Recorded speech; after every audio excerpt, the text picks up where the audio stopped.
Have you ever sat in a crowded room and felt completely invisible? People laughing, chatting, but the only thought echoing in your mind is, does anyone here really get me? Let's be honest. Modern life is like a Wi-Fi signal. It's everywhere, but always weak. We're connected to thousands, yet emotionally offline. Psychologists call it the illusion of loneliness. We call it the empty chair in the middle of the group. Freud blamed it on internal conflict. Jung on the collective unconscious. And yet here we are, still trying to cope with people who watch our stories but don't reply. If you're someone just trying to stay human in the digital age, this video is for you. Subscribe. Like the video. Let's be alone. Together. You scroll through your phone. 112 unread messages. Group chats, memes, good morning texts. Yet you feel like nobody's really talking to you. You double tap on someone's story, they react with a fire emoji, and the conversation dies there. And suddenly you find yourself wondering, is this connection or just noise dressed as attention? You go to work, nod at coworkers, laugh at their jokes, but deep down, you know if you vanished for a week, maybe no one would notice. That's modern loneliness, not the kind that comes from being alone, but the kind that comes from being surrounded by people who don't see you. Psychologists call it social isolation in the digital age. We just call it, why do I feel so damn empty after 3 hours of scrolling? And no, it's not your fault. It's the way our world is built, fast, shallow, and always on display. But guess what? You're not the only one quietly screaming in a crowded room. You open your fridge, not because you're hungry, just bored. You scroll through your feed, not because you care, but because it's there. You start the next episode, not because you're curious, but because silence feels louder than dialogue.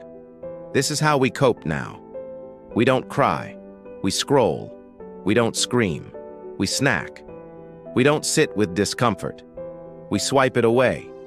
And if you think that's just a habit, think again. Psychologists call it emotional numbing. It's what happens when your brain decides that feeling anything, joy, pain, love, grief, is just too risky. So it shuts the door and puts a do not disturb sign on your heart. But emotions don't go away. They don't disappear. They get buried. And then they show up at 2 a.m. when your brain is finally quiet enough to be honest. So you lie in bed, heart racing, replaying everything you've avoided all day. That text you didn't answer, that conversation you regret, that version of you that feels just a little too lost to recover. We use noise to hide from ourselves. We fill every gap with distractions because if we stopped, we'd have to face what's really there. But healing doesn't happen through avoidance. It begins when we stop numbing and start noticing. You walk into a coffee shop. There's noise, movement, the aroma of burnt espresso, people chatting in corners, a barista calling names, chairs scraping the floor.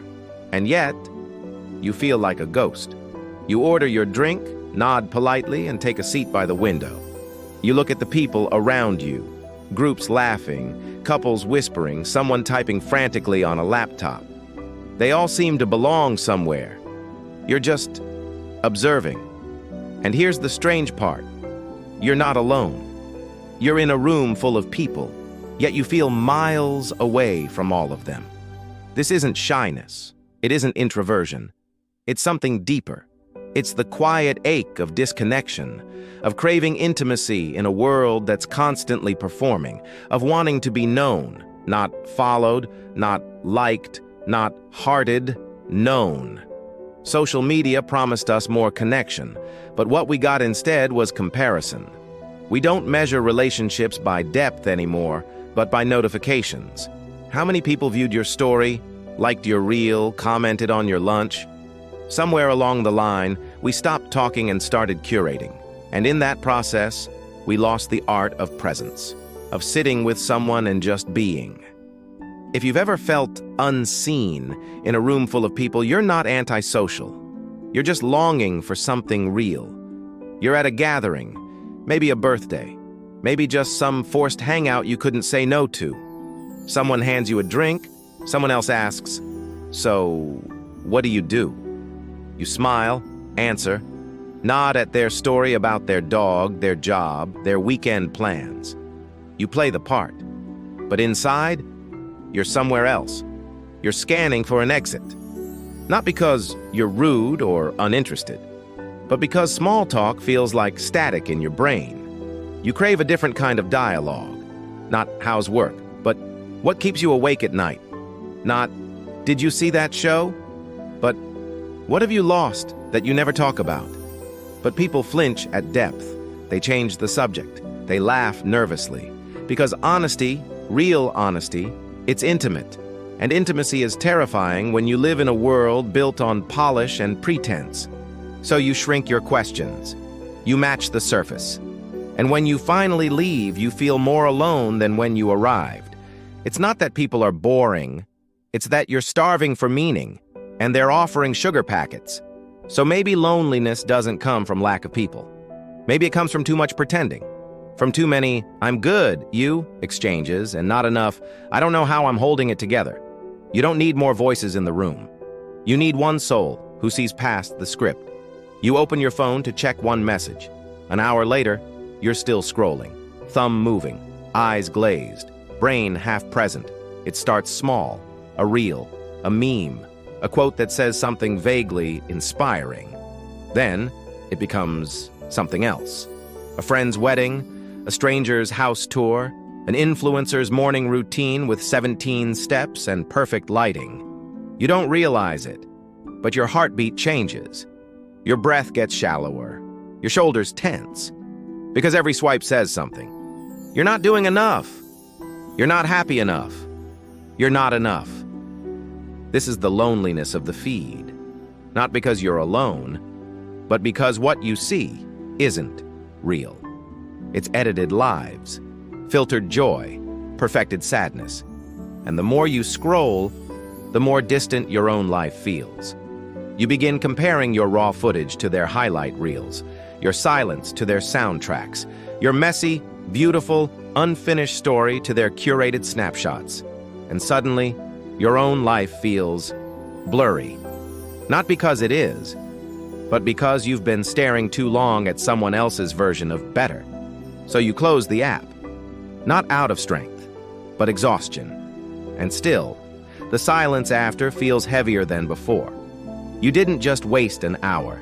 You gave a piece of your worth to a machine that doesn't know your name. There are days when everything technically goes right. You reply to emails, finish the to-do list, eat something green, even squeeze in a walk with a decent playlist. By evening, nothing has gone wrong. Yet still, something feels off. It's like being at a party where the music is fine, the snacks are decent, and everyone's polite. But you still want to leave early and sit alone in your car. You try to explain it, even to yourself. I should be grateful. I should be happy. I have no reason to feel this low. But loneliness doesn't wait for logic. It slips in through the cracks of should. It sits in the corners of unspoken things. It grows in the silence between achievements. You think, maybe I need a new goal. Maybe I should go out more. Maybe I just need to shake this off. But what if you don't? What if what you really need isn't more productivity, more distractions, or more noise, but more stillness, more truth, more permission to feel what's actually there? Because not every heavy feeling needs to be solved. Some just need space. So even on the good days, when you feel the ache creeping in, maybe that's not failure. Maybe that's your mind reminding you, I'm here. Please listen. You're not too sensitive. You're not too quiet. You're not too much or not enough. You're a human, living in a world built for speed, performance, and endless stimulation. Of course you feel out of place sometimes. Of course you feel disconnected. We've been taught to fix ourselves, to optimize, to hustle, to brand our pain as content or hide it behind emojis and filters. But maybe healing isn't about becoming a better version of yourself.